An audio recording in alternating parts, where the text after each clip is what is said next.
बड़ी कहावत है कि मुसीबत कभी अकेले नहीं आती, 100 मुसीबतों को अपने साथ लाती है। किंगफिशर के साथ भी कुछ ऐसा ही हुआ। किंग ऑफ गुड टाइम्स कहे जाने वाले विजय माल्या की किंगफिशर एयरलाइंस के हालात बिगड़ने शुरू हुए तो बद से बदतर होते चले गए।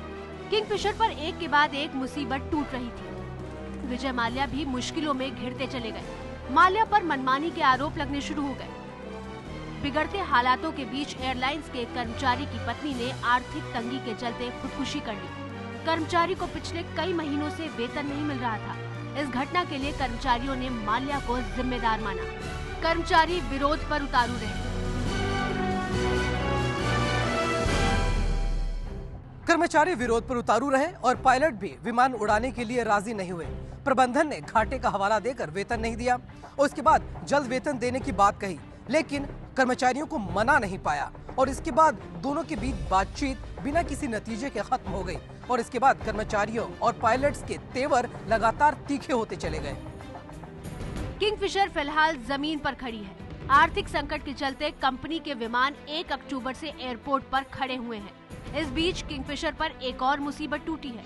अमेरिका की जिस ILFC कंपनी ने लीज पर किंगफिशर को विमान दिए थे, उसने 4 विमान वापस ले लिए हैं, जबकि 77 करोड़ का सर्विस टैक्स नहीं चुकाने की वजह से 2 विमानों को सर्विस टैक्स विभाग ने जब्त कर लिया है।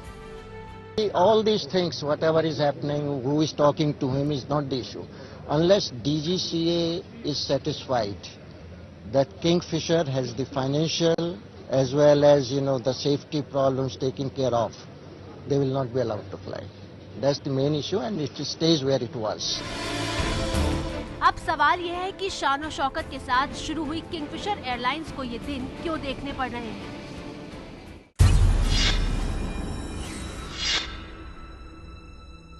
सबसे बड़ी गलती तो विजय माल्या की है, क्योंकि वो एक ईगो बना के और एक पर्सनल उस चीज़ पे बना के एयरलाइन चला रहे थे। बाकी होना ये चाहिए था, दे शुड हैव, इनको एक प्रोफेशनल मैनेजमेंट के ऊपर छोड़ देनी चाहिए थी और ये एक इन्वेस्टर रहते। Big group brands are built on a lifestyle platform. The airline was built on a lifestyle platform, like all other brands.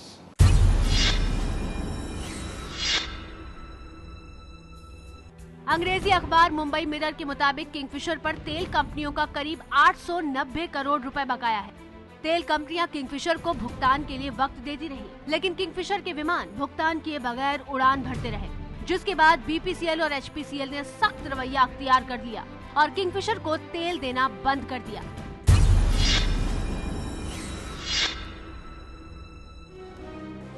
नियम कानूनों के मुताबिक एयरलाइंस कंपनियों को एयरपोर्ट अथॉरिटी को लैंडिंग चार्ज चुकाना होता है। किंगफिशर के लिए बात यहाँ भी बिगड़ चुकी थी। एयरपोर्ट को लैंडिंग चार्ज के तौर पर 500 करोड़ रुपए चुकाने हैं। इसके पहले किंगफिशर ने एयरपोर्ट अथॉरिटी को 151 करोड़ का चेक दिया था, जो कि बाउंस हो गया था।